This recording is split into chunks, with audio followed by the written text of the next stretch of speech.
You can find the first two on Infobip LinkedIn page, and also I'll reshare those links. A lot of us will probably reshare those links on our LinkedIn today at the end of this session, so you can find those easily.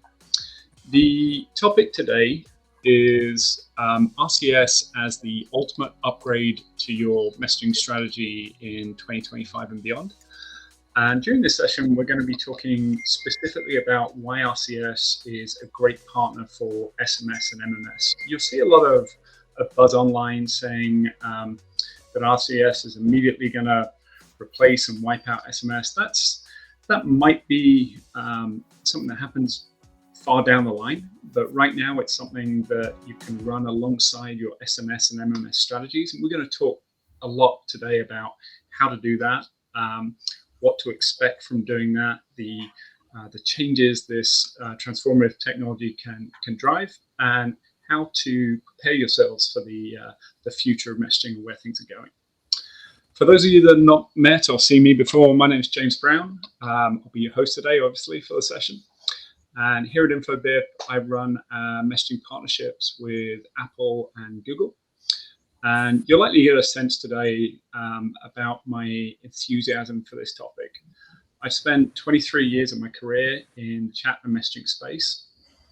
Much of that has been spent driving adoption of rich messaging across the globe, whether that's Apple, Google, Meta, Line, Kakao, etc. But I've yet to see a catalyst as transformative as RCS for the North American market. This one is going to be big. It's a case of it is taking off now. People have questioned for a long time whether RCS has got the reach it needs. The answer now is yes, and it's inevitable now of how it's not a case of whether RCS is going to be the dominant force in North America.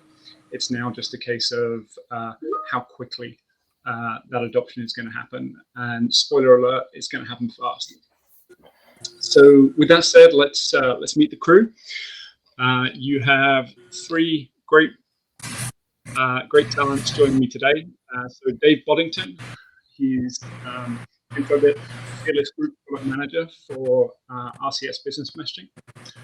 Courtney Monroe joining us from IDC, who is a leading global provider of intelligence and consulting services.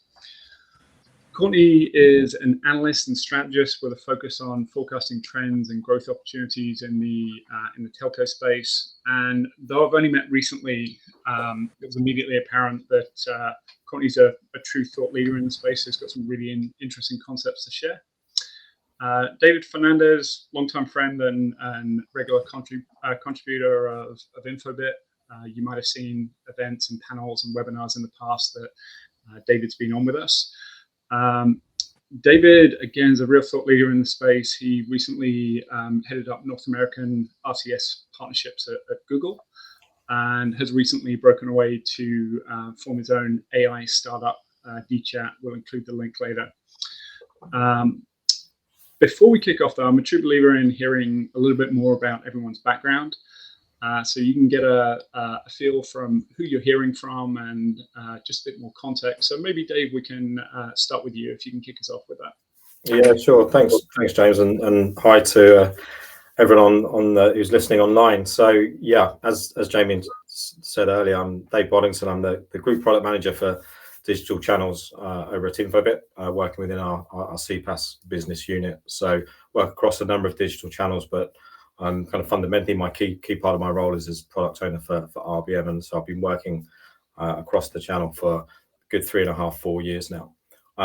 Prior to that, I actually started in mobile and the mobile ecosystem in general, but actually directly in mobile messaging back in the early 2000s. So worked here with MMS messaging platform at an ISV platform provider.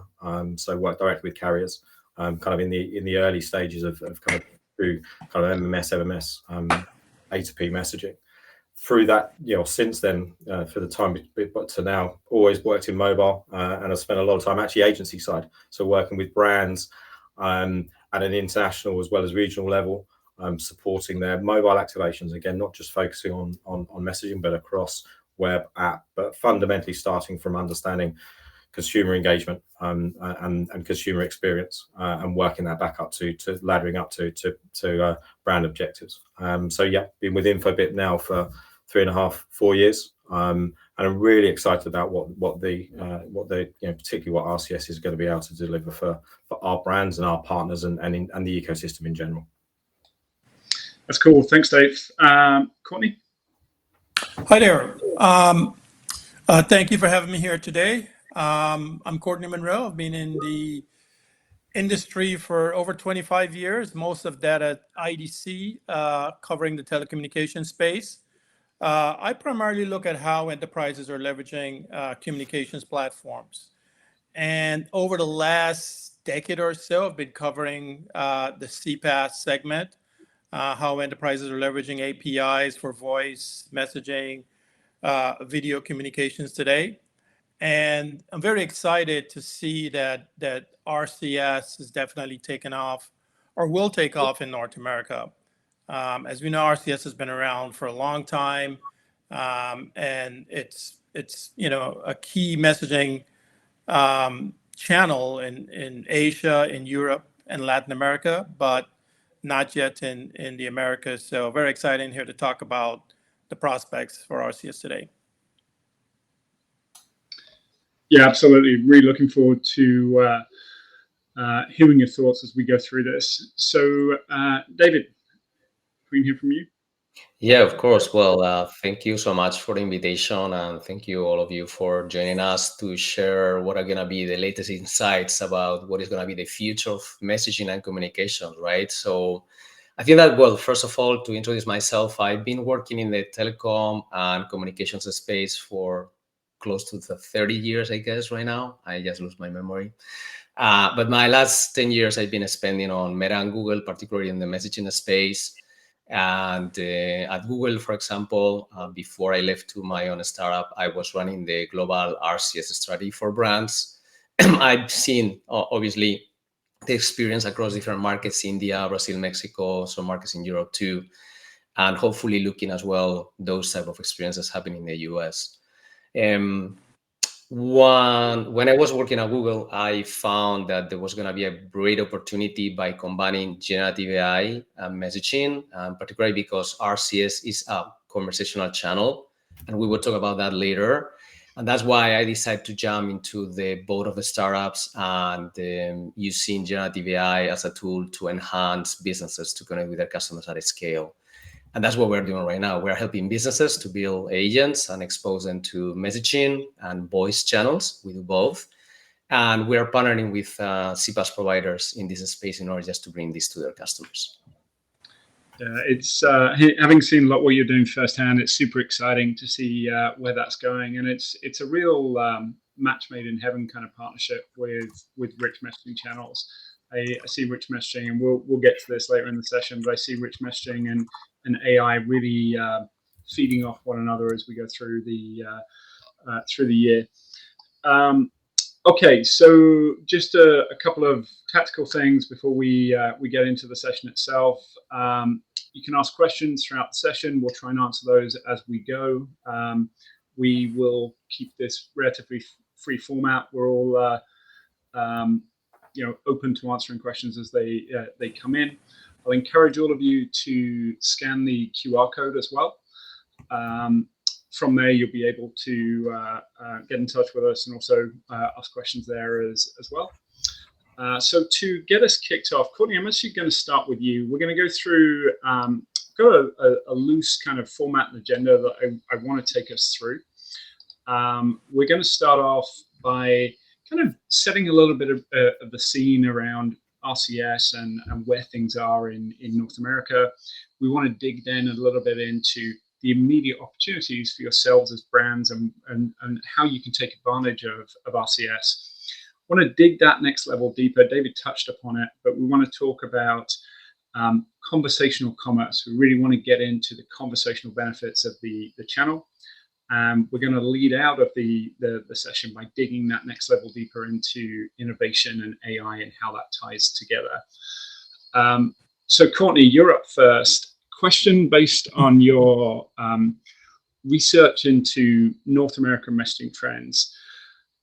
Is now the time for RCS to take center stage? And if so, how can brands strike that balance between SMS, MMS, RCS to meet those evolving customer expectations and deliver the measurable results?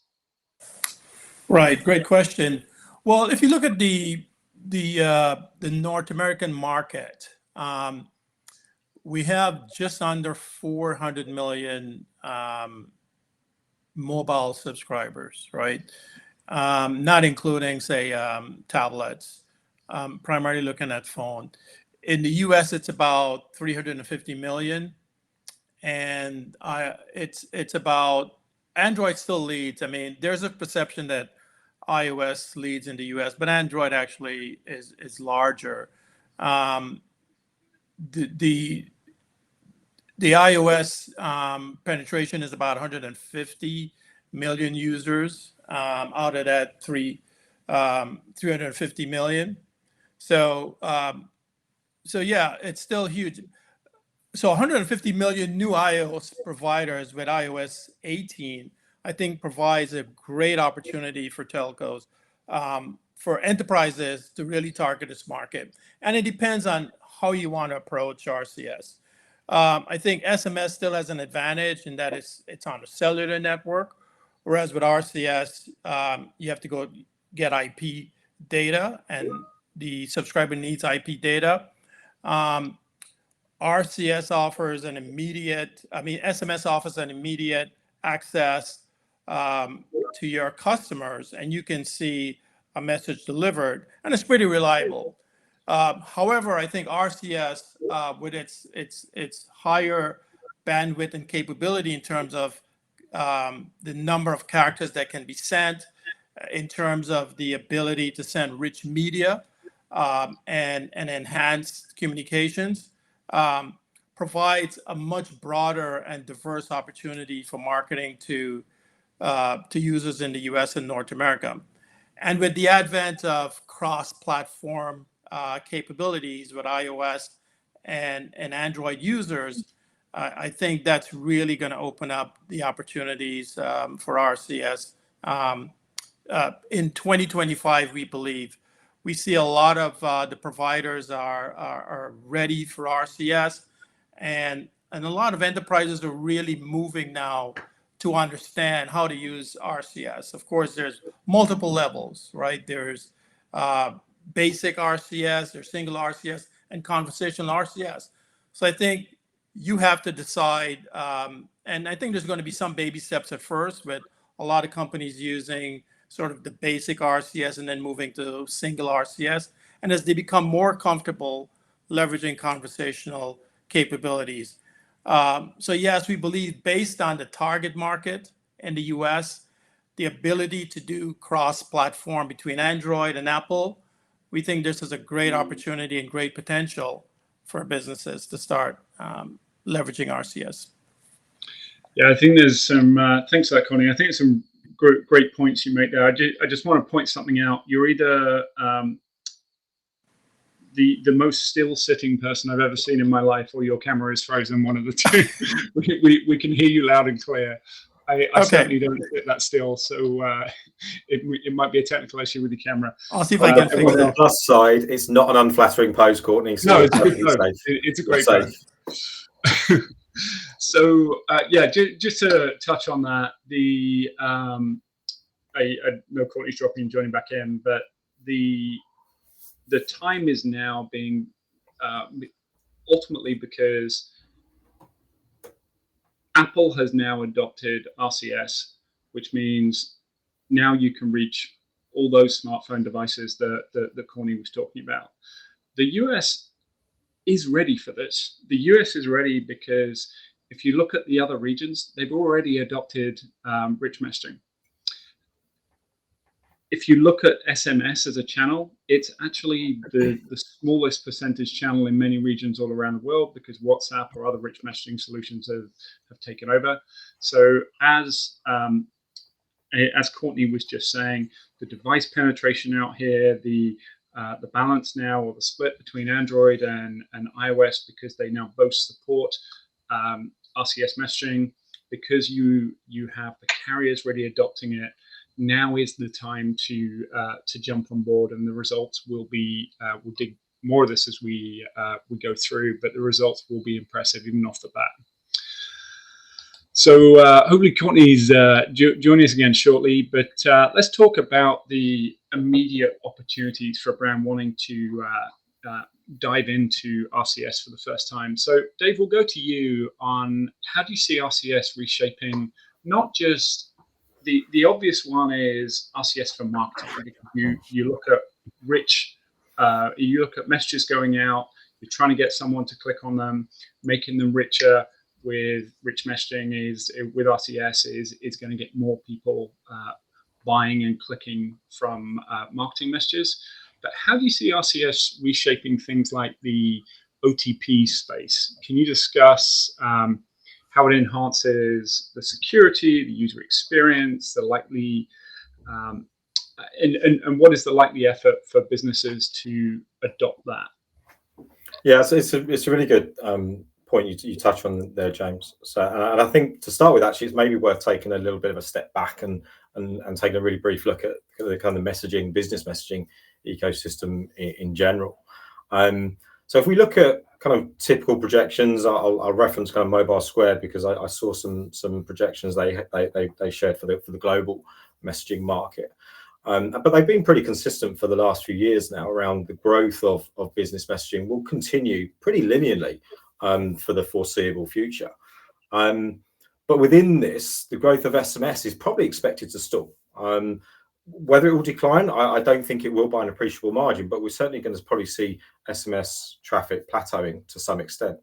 But realistically, SMS and MMS aren't going anywhere. They're going to be around for a long time yet. The scale and volume of messaging is large, and there's obviously a lot of businesses leveraging those channels. Again, from a global perspective, but also from a North American perspective. So what that means though is that growth will come from other channels. You touched on some of those already, the OTTs such as WhatsApp, Viber, Line, but of course RCS. And we've already touched on now why we think that the US and North America in general is a really kind of fertile market for the channel. And I won't steal thunder from the kind of where we're going to go with the rest of the conversation here around kind of some of the opportunities around the future and kind of more exciting and promotional and conversational use cases. So let's kind of, as you say, let's look back at some of those more prosaic use cases, whether it be, and I think it's worth extending, looking beyond kind of OTPs, but as you say, not just promotional, but OTPs, notification reminders.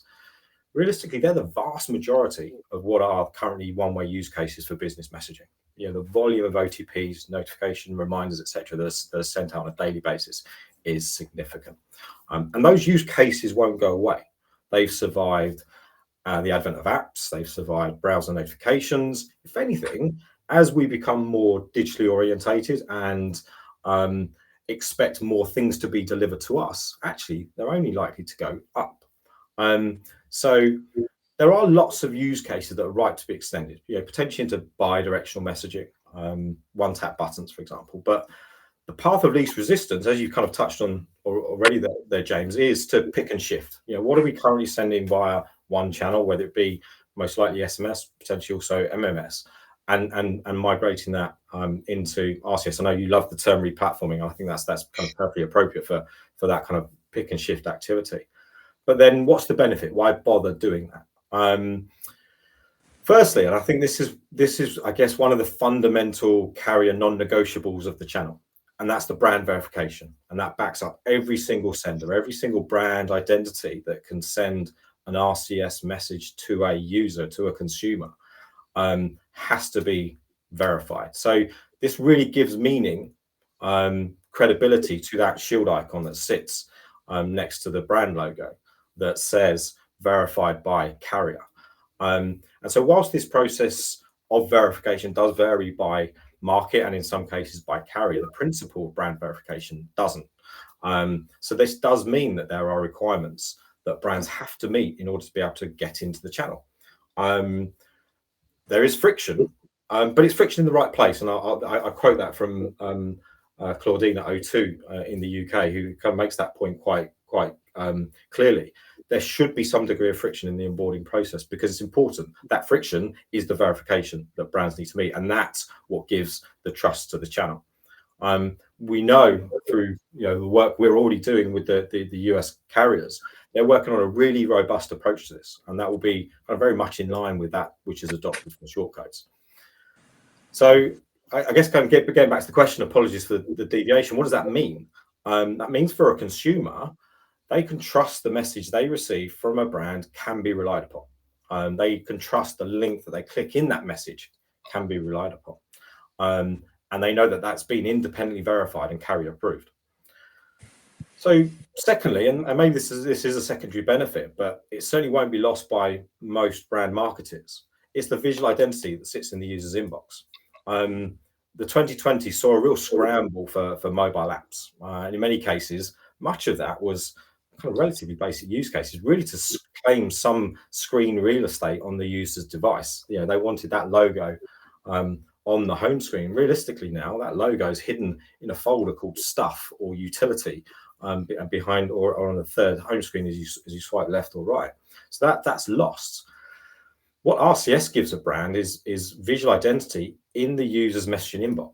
So that logo, that brand name appearing alongside, in many cases, indecipherable long numbers, short codes. So it really does get that visual cut through. And I think kind of finally, and kind of to touch on a point that Courtney kind of made relatively brief there around the information, the reporting that gives you. SMS, MMS, read receipts, whether the message, delivery receipts, the message has been delivered.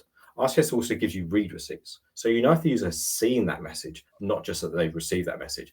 That can be really powerful depending on your use case, to know whether to follow up on that messaging or whether to send something else, for example. So your final point about kind of adoption, and this is really why I mentioned the pick and shift approach earlier, and this is where we as a CPaaS provider have taken a lot of the heavy lifting away from our partners and brands, because once that brand onboarding is done, once that verification process has been completed, we can automatically uplift existing traffic, whether it be SMS or MMS, into RCS without any changes needing to be made by the brand on their integration to us. We can take existing traffic and automatically pick and shift it. And then if the RCS cannot be delivered, we simply fall back to the original message. So there's no downside. Consumers receive either the existing message or the upside that is RCS. From a brand, you get all the benefits of RCS for those users that are RCS compatible, irrespective of the number of users that are addressable. And as we see kind of increased carrier adoption, iris enablement, we've already talked about, that's going to give us, in certain markets, and think about North America, reach of 70, 80, 90%. So I really think through 2025, 2026, that growth of RCS will grow, compound interest. We'll see it in markets, such as North America, Western Europe, India, and parts of LATAM, really start to become the default channel rather than an optional channel. And I think that's really going to become really interesting, really exciting. I love hearing you talk about this, because you've got the same passion for this space as I have. I think we initially started that with around OTP and where's that going, simply because OTP is such a prevalent use case for sure. SMS. It's a huge one for us. It's a huge part of our volume. But like you say, notifications, any other type of messaging. I think what to really take away from your response there is that verification, that validation, that branding, really across the board makes RCS the better solution than traditional messaging. Now, does it immediately invalidate those? No, because it doesn't reach everyone right away, and in certain situations you may not need it. But I think we are going to see this big transition. It really depends on how you're using it, what your function is with a company. If you're more on the security side, maybe OTP use case, and you're more on the marketing side, it's obviously marketing use cases. So it's really about picking or assessing what you are doing today and making decisions around how you think RCS will improve that? What additional ROI, what additional results you can get from it? So yeah, totally agree on that. I think it's super exciting. David, question for you. So with your experience at Meta and Google, you've seen SMS and MMS often stop at one-way communication, especially in marketing. And you've seen with them kind of stopping at one way, you've seen rich channels, how they can take it a lot further than that. So which North American use cases do you think will benefit most from RCS and the ability to deliver these interactive two-way campaigns? Yeah, that's a really good question. But although I want to elaborate a little bit further, I think that what Dave mentioned about the concept of evolving into a channel that is branded and verified is critical, because we used to have data that proves that consumers, when they see the brand and when they see the verification, it'll increase the level of confidence over 75% of what you're in a message. And that's why, comparing apple to apples, you can see more click-through rates, more conversions over just the traditional channels, which is very important to know.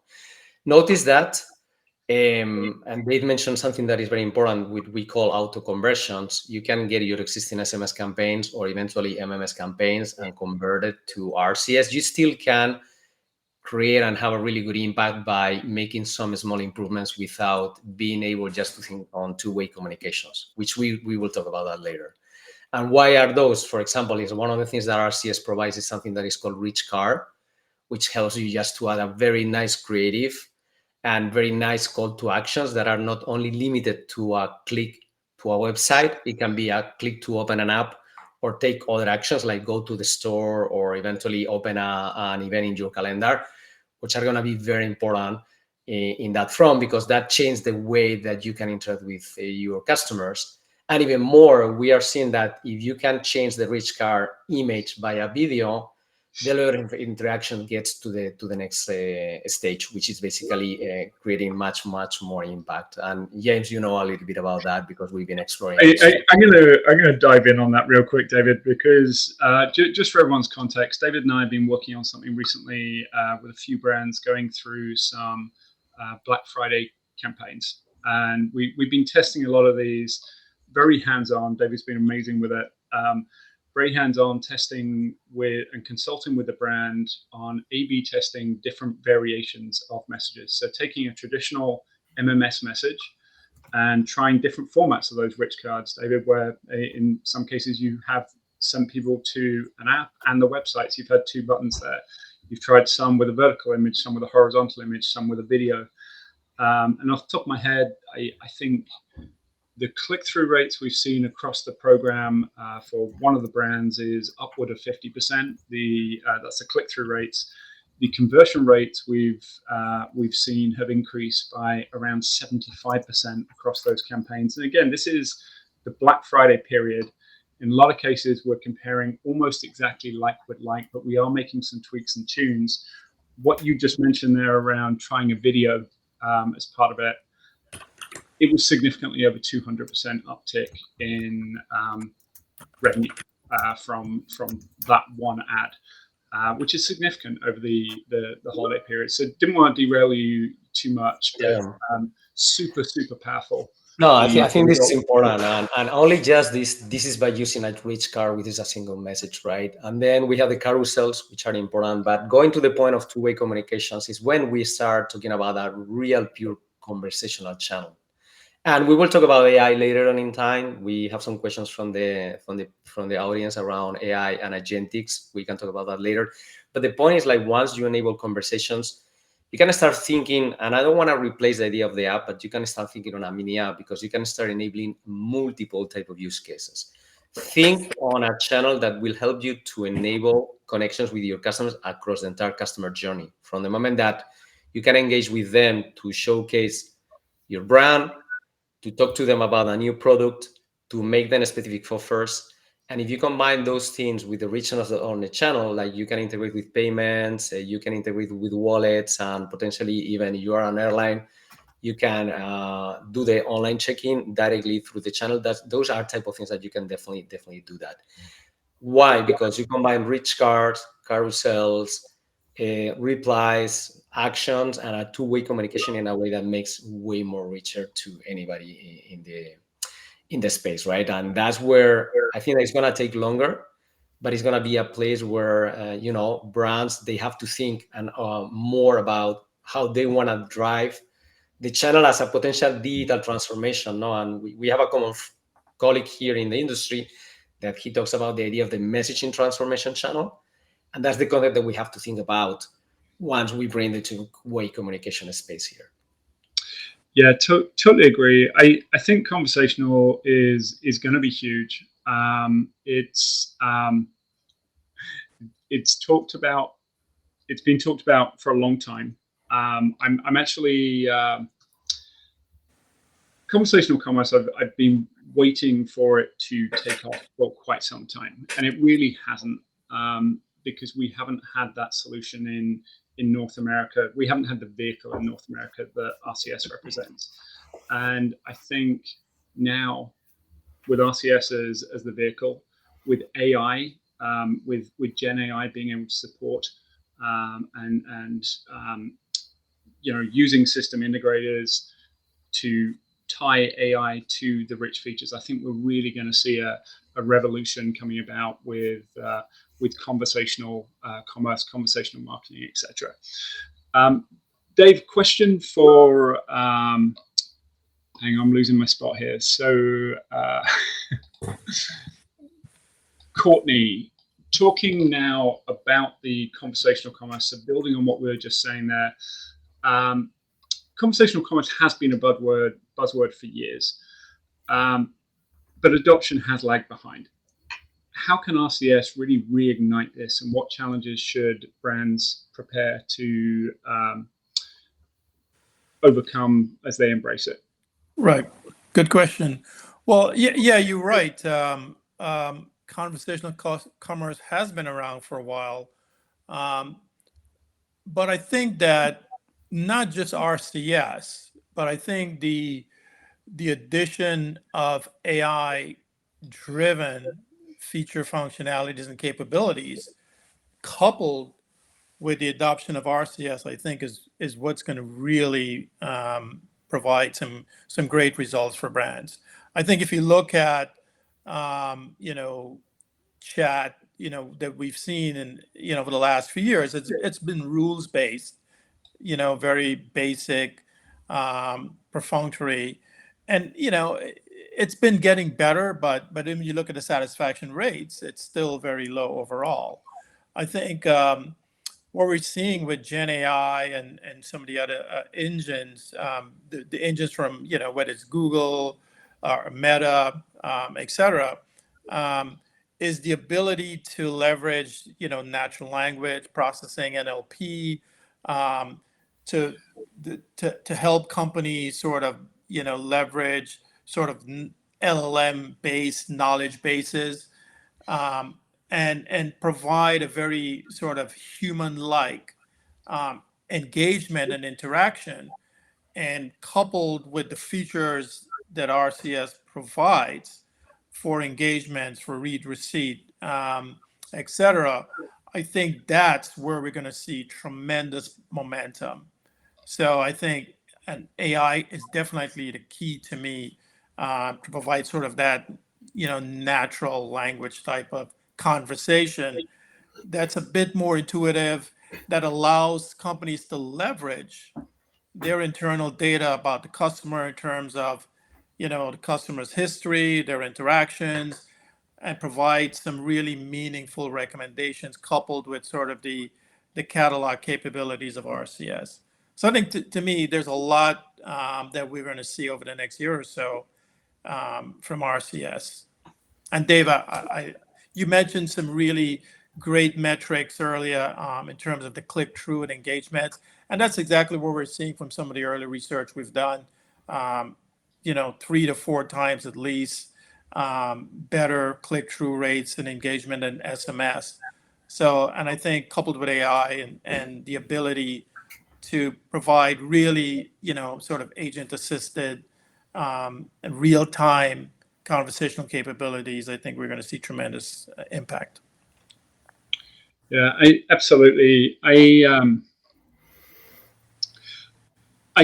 definitely agree with you on the AI front. One of the things I saw maybe 5 or 6 years ago when WhatsApp was starting to take foothold in LATAM and EMEA, and when Apple was really coming to market with rich messaging, when conversational commerce was talked about, the first things brands said about doing was trying to replicate their website in a conversation. And you're not trying to do that. What you're trying to do is service the people that are there in the best way possible. And I think one of the things that Gen AI has actually done is it's changed customer behavior, it's changed consumer behavior. We are starting, rather than searching on a search engine, going through a website and browsing for things, we're looking for information just in a Gen AI interface. We're actually asking for full-on questions and we're having a dialogue back and forwards. I think consumer expectation is starting to change, that every task they do online is going to be that easy. Every interaction they have is going to be easy as a conversation. So I think you're totally on point, Courtney. I think that generative AI combined with rich messaging is going to give consumers that interface where they can just shop and solve problems just via a conversation. And it really takes the traditional kind of web chat to the next level. So that's great. So Dave, for brands setting out and starting their journey with RCS, what's your advice on integrating alongside SMS and MMS? Should they begin with simple service use cases and build towards more expansive conversational messaging strategies? What's your take on that? Yeah, I really like this question, because I think, and kind of you touched on it already, right, James, is that mobile, and actually, to be fair, the technology industry, but certainly in my experience, the mobile industry is we've long been guilty of kind of showing brands, consumers, partners what's possible, and kind of really exciting them in that sense, but maybe not being so good at providing a meaningful pathway to achieve that. In many respects, even though the bubble has got a lot bigger of the mobile industry, we are still living in a bubble in many senses, right? So, the consumers that are from a Midwest town, they won't be jumping onto a Gen AI interface straight away, right? There's going to be tools that enable them to do that. So they don't have the advantage of access to those tools yet. So how does the ecosystem, whether it be devices, etc., enable that? I used to always use the reference to a guy walking down the high street in the Midlands town of Derby. Does he recognize what a QR code is? Of course he doesn't. So don't just show him a QR code, and appreciate I'm probably showing my industry age at that point, at that reference. But we've seen that across the board with many adoption, the adoption of many breakthroughs in the space. So, and I don't want to kind of play it down on this, right? You heard it earlier, right? I'm hugely excited about the potential of RCS, and in particular its catalytic effect it will have on things such as you said, conversational messaging, mobile commerce, and just brand and consumer engagement in general, and particularly when paired, again, as we've already talked about, with those relevant and enabling solutions like chatbots, like AI, LLMs, etc. But to go back to the question, for many of our partners, brands, we need to provide that pathway, that route to success, that allows them to bridge that gap from where they are now to where they want to be, where we're showing them they can be. We need to give them those stepping stones, and that takes time, right? Businesses need to develop, need to have internal or external investment and development. They're often competing against other business priorities within that organization. And business cases will need to be built. So taking them from A to Z is not as straightforward. We need to go through B, C, D, etc. on that point. So this kind of goes back to some of the stuff we've already touched on. I think how we Infobip as a CPaaS and SaaS solutions provider, but others in our space as well, of course, how we can support and enable our partners, and through them or directly ease that burden on brands and businesses, providing them solutions so that we can take away that heavy lifting and we can provide them those stepping stones. So we talk about a graduate approach. I know me and you, we have a tug of war on this, right? I say basic, better, best. You say crawl, walk, run. Either way, it's that graduate approach into the channel. So as we mentioned before, that first step, automatic upgrade, take existing traffic and move that onto RCS without any real kind of meaningful brand investment or work involved. That then gives you that first stepping stone, that sender, that verified brand identity that then can support an evolution of use cases. So that's where you mentioned it earlier, right? The work that you and David are doing right now with brands, looking at proof of concepts, A/B testing, that work can be driven through that sender, that brand identity. Those proof of concepts, those A/B testing, adapt the use case. So does a click to web call to action delivered on action button rather than message text result in a higher click-through rate? Well, we know it does, right? You've mentioned it already. Those click-through rates, that uplift of 50, 60, 70% just by converting an existing MMS into RCS. So we know the channel drives results. And then taking that a step further, that engagement that's on web, can that be translated into a conversational use case? So consider a delivery firm that messages its user to remind them of a delivery, but pushes them to web to arrange an alternate date if they won't be in. How many times do those messages get ignored and a missed delivery happen? Or appointment reminders? Again, looking at these kind of use cases from before, how many times do appointments get missed and what's the cost of that? But we can send an appointment as an add to calendar action button via RCS. The user has that added to the calendar on the phone, and we can follow up with a reminder, which we can see if the user's read it or not, and we can prompt them to reschedule if needed.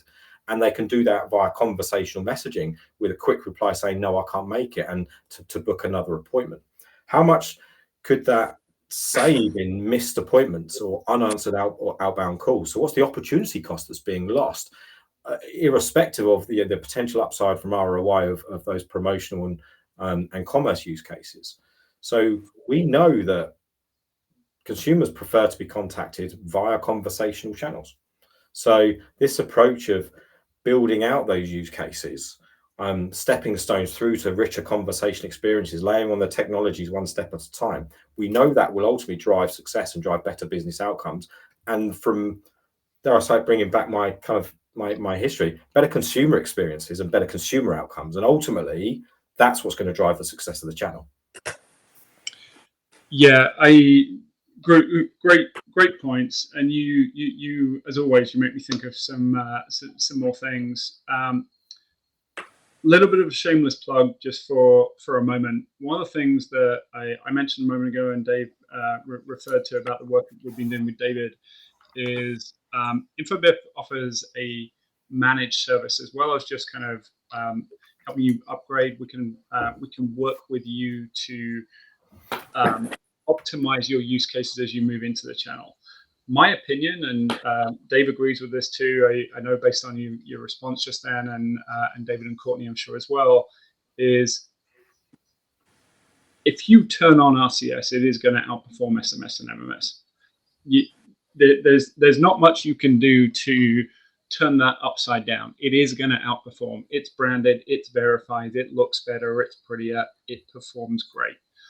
But doing it right is important too. Knowing what you're doing, knowing those use cases, knowing which use cases to pick and start with, knowing how to A/B test things alongside, that's where we can really help with that. And that's where we're seeing the best results. And then, Dave, to your point, that allows you then to show some immediate benefit, say, hey, look, this is working great. And if you then want to expand, if you need to get budget internally to expand and try different things, that's when you can then show those results and then use those to make those further investments, make that great experience, and ultimately get more ROI as well. Yeah, absolutely. I mean, I think we often forget that our clients, their core business is not messaging. In many cases, messaging is a hygiene factor for what their core business is. So we have to work with them to understand what their core business is. What are their other internal, their intrinsic as well as extrinsic drivers, and make sure we can demonstrate and help them demonstrate to their internal stakeholders how they can drive positive impacts. And that's not straightforward, but ultimately we all know, and I guess we're trying to, this conversation amongst us is preachers to converters, so hopefully the audience are kind of with us as well. We know that it's going to work. We know it's going to be a success. For me, RCS is inevitable, kind of as you touched on right at the start. So let's power on. Totally agree. So David, before we get to any questions, you're going to wrap us up here a bit with AI. I really want to hear from you around now that your work focuses on AI digital twins, but with your strong knowledge of the RCS and rich messaging space, how do you see AI transforming RCS messaging? What opportunities does that open up for brands to create smarter, more engaging interactions in the future? And I know we have a question in the channel from John. Yeah. Hey, John, by the way, long time since we've seen each other. Thanks for the question. We'll get to that. But David, interesting your thoughts on it. Yeah, I clearly saw John's question. So, I mean, to John's questions, like, yes, clearly RCS is a channel that enables AI agents. I would not be specific on agentics because agentics means something more, but that's something that can definitely be enabled because the nature of the channel is conversational. And if you combine this with generative AI, you basically have a powerful combination of, and I think that Courtney already, he mentioned this, like a human-like experience. And I want to go one step further, which is like a personalized experience. Because the beauty of the agents is that you can create personalized and human-like conversations at a scale. And the agents are extremely scalable. And combined with a channel that RCS that reaches into millions of people, you can have these typical type of conversations that we used to have. I think probably for older people like me, they used to have when we were kids, we were to the store and the guy in the store, they really know my mom and they really know me. So it's not the same. We are in digital channels, but with AI, you can get to the level of personalization. So you can be very creative. You can definitely train the AI agents with your, existing knowledge, but it can be your own company knowledge as well. Courtney already mentioned this with using LLMs that they've been fine-tuned with your company data and your customer behavior. So you can be much more specific what you want to do with your customers and what you purposefully want to do with your brand. And you can do not only text, but potentially you can do voice or eventually images. So with that combination, beyond just the value of the customer journey, and you combine AI, you can have multiple type of use cases. And I'm going to give you some examples. One is, for example, you can replicate an in-store sales representative that through the conversation, they can offer you the best product that suits to your needs. It's like I'm looking for a bag I get very addicted to pickleball, for example, right now. So I'm looking for a nice bag to get all my paddles. So, through the conversation, I may get the one that fits to me and not the one that can fit, for example, to you or to Dave, right? The other one that you can do is like you replicate your business front end, right? So it's like you can, that in most of the cases for small businesses, like 80% of the conversations are more or less the same. When you open, when you close, I have this problem, how you can advise me on something specific. So you can basically find more scale by training the agents with your own data and being able just to prepare a front end while you can focus on your own business, right? So instead of attending people all the time, you can focus in on running your business, which is more important to you. The other thing that you can do is, for example, and I can thinking on much more imaginary use cases, which is like instead of talking to a sales representative, you can talk to a product. So you can bring to life to a product and you can start talking to a bottle of wine and you can ask into the bottle of wine, maybe this is not for older people but these younger generations, Gen Z, Alpha, Millennials, I can tell you they are into talking to these type of things. So you can talk to a bottle of wine. I will tell you what it was born, what is the type of grape, how you can, what are the type of food that you can eat. So all that type of things are going to be very important. And last but not least, as you mentioned, James, you're going to have a digital twin of you or of influencers. So an influencer can find more scale or a brand can partner with an influencer. And for example, you can start doing things like sending birthday greetings the day of the birthday, like on a pre-recorded voice or anything else that you want to do. And I don't know, you are a famous influencer as well. Maybe you can ask questions about how you are preparing for a race, right? So those are few examples of what you can do. But I mean, like in the chat, what we're doing is trying and working to enable that type of experiences for brands across messaging channels, obviously. And we have found that, interestingly, speaking voice seems to be as well a very interesting channel in that front. Yeah, I love what you said about. I think it's overlooked a lot what you said around the personas. I think we're going to see more and more companies moving from something that is purely functional. Traditional bots have been purely functional. They've been trying to solve an issue, to personas. I think we're going to see companies having more fun with bots and making it, certainly for the younger generations, making it more entertaining to actually interact with. And I've worked together on this or talked together on this a lot, and you've given examples of actually talking to a bike in a bike store, and it's cool, it's fun, and I see real potential for that. One thing I will say, which is it's always stuck with me. There was a guy I worked with a few years back, and he said it's not really AI, it's EI, and EI standing for eventual intelligence. And I pinged him a couple of years ago, or about a year ago, when Gen AI came out, and said, well, we're past that now, right? I think the super exciting thing is if you combine this super rich channel that we've all talked about, that it is inevitable now. The adoption is going up like crazy. To Courtney's point, the devices, there's a ton of devices now supporting it, both Apple and Android. And you combine that with the power of AI, we're dealing with something hugely, hugely powerful. And I think it's going to completely transform the North American space next year, across all industries, across many, many different use cases. So we've seen a few questions popping in. Clara, I don't know if there's any specific ones that you want to call out. I can jump in and maybe pick up a couple of those that are relevant there, James, if that works. And for reference, I've had many an evening where I've been talking to a bottle of wine, but I don't think it was using AI, David. So, the reality is coming to me, yeah. So yeah, there's a couple of questions. Right? You're talking to the bottle of wine, right? Exactly that. My best friend after a long week. So there was a question just that may I inquire about the market segment for brands utilizing RCS in Europe. I'm not totally kind of clear on kind of the question around the market segment. Certainly, it's worth touching on in Europe. There's a number of markets that are either actually quite mature with RCS.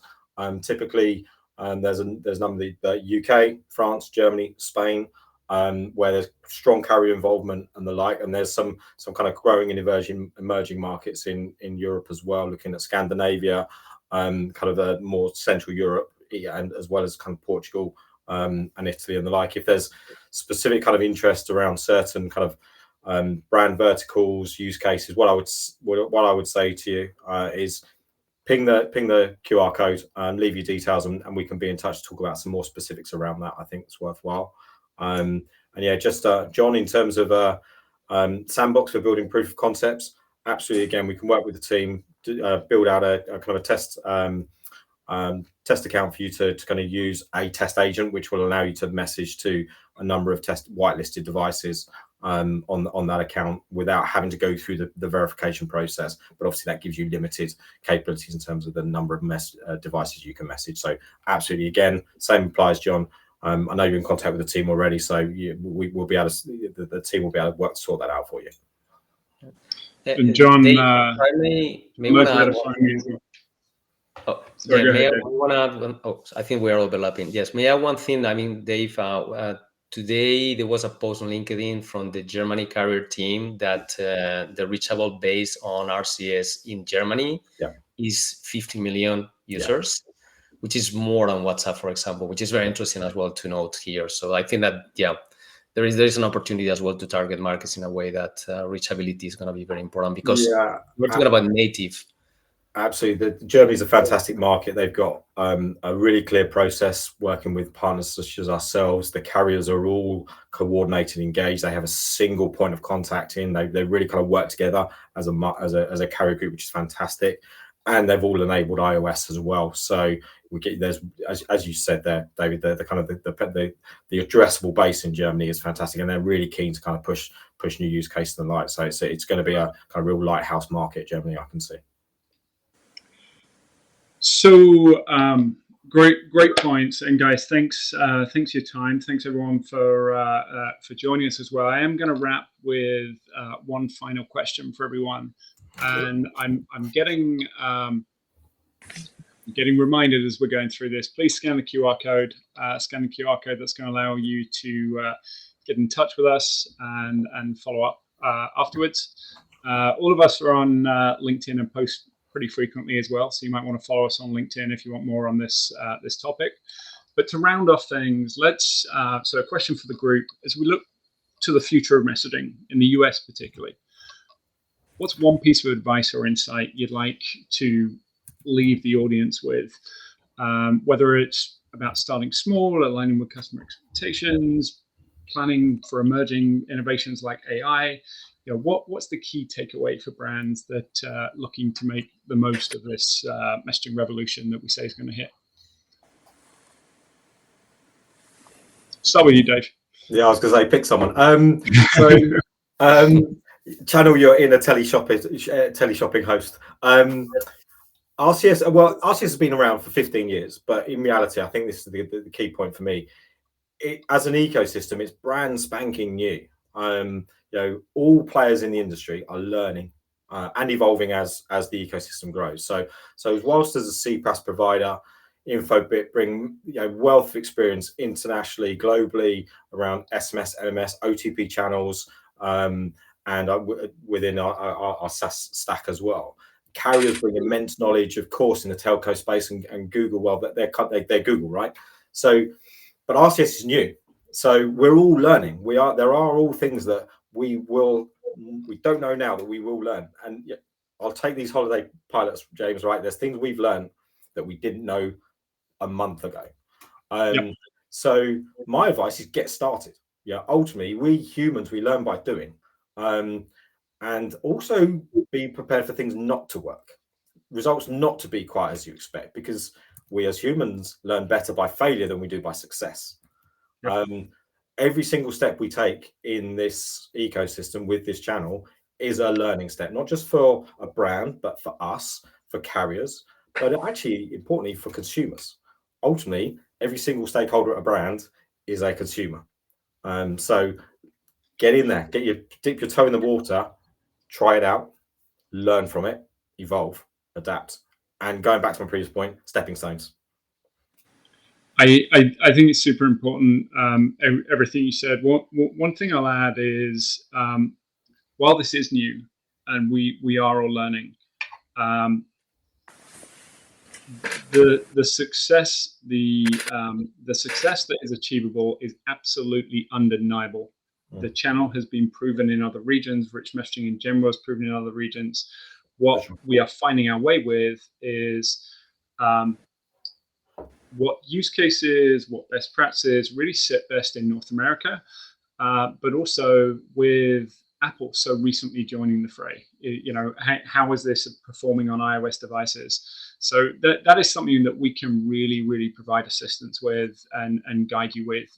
Get started and let us kind of help you and be part of that journey with you. David, how about yourself? One piece of advice. So I would like to say something that Peter Drucker said, which is like the best way to predict the future is to create it. I think that right now we are clearly seeing the future in the US. Like many brands may not be aware of RCS, but this is going to be the future, whether we want it or not. And I think that you have a great opportunity to start exploring, to start learning, and to be the among the first ones that can take the advantage of the channel and to create and to have much more and better impact to your business. And not only from the lens of marketing, but as well from the lens of all the different user journeys and experiences. So think about it. I think it's going to be important. Yeah, great response. And Courtney, we're tight on time, so I'm going to kick over to you. Yeah, I would echo what the others have said, which is, you can start small and fail over to SMS. Infobip will allow you to do that until you're comfortable and you see the results that you want to see, and keep going. Yeah, all great points. I want to leave us with one statement. So now that you've heard everything you know about RCS, do you still want your customers to receive messages from a phone number they don't recognize? And that's a pretty blunt question if you think about it. Well, no, I don't want customers to receive messages from a phone number I don't recognize. Well, at the moment, what we're saying today is RCS is really important. Your customers are going to get more benefit from seeing messages from branding and verified channel than a number they don't recognize. But at the same time, your SMS and your MMS are still very valid. But I do think over time you are going to see SMS and MMS gradually phasing out. Very valid at the moment, but there is definitely a preference as a customer when I receive something from a branded and verified sender.